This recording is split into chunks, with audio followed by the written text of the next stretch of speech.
నా వెంబడి రండి, నేను మిమ్మును మనుషులను పట్టు జాలరులుగా చేతునని యేసు ప్రభువు వారితో చెప్పెను. యేసు ప్రభువు శిష్యులను పిలిచిన పిలుపు నా వెంబడి రండి అంటే నన్ను విశ్వసించండి, నా ఆజ్ఞలను పాటిస్తూ నా వలె ఈ లోకంలో జీవించండి. ముగింపులో నేను వెళ్ళిన ప్రదేశమైన పరలోకానికి రండి అనేది ప్రభువు వారి పిలుపు. క్రైస్తవులమైన మనము పాప పశ్చాత్తాపముతో యేసు ప్రభువును నమ్మాము. యేసు ప్రభువు ఆజ్ఞలను కొంత మేరకు పాటిస్తూ పరలోకము గమ్యంగా జీవిస్తూ ఉన్నాం. ప్రభువును నమ్మిన వారందరూ ప్రభువు వారి శిష్యులే.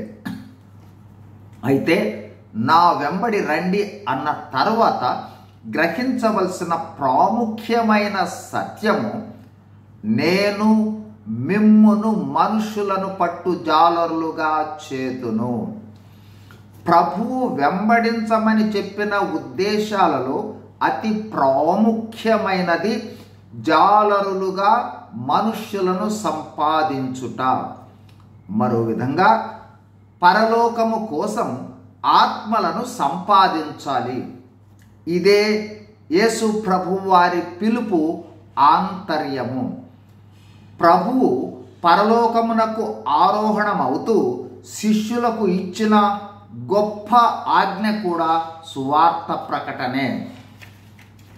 చేపలు పట్టుటకు గాలము లేదా వల ఏ విధంగా అవసరమో అలాగే పరలోకములో దేవునితో ఉండేందుకు ఆత్మల సంపాదన, మరో విధంగా మనుషులను సంపాదించుట కోసం మనకు అవసరమైన సువార్తను కూడా ప్రభువు ఇచ్చాడు.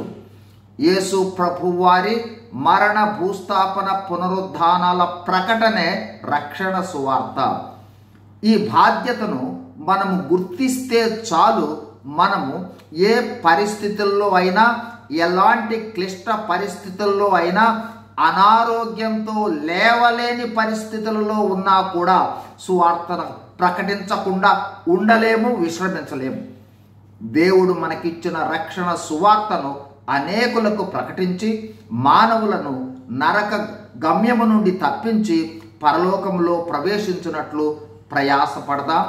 God bless you. Thank you.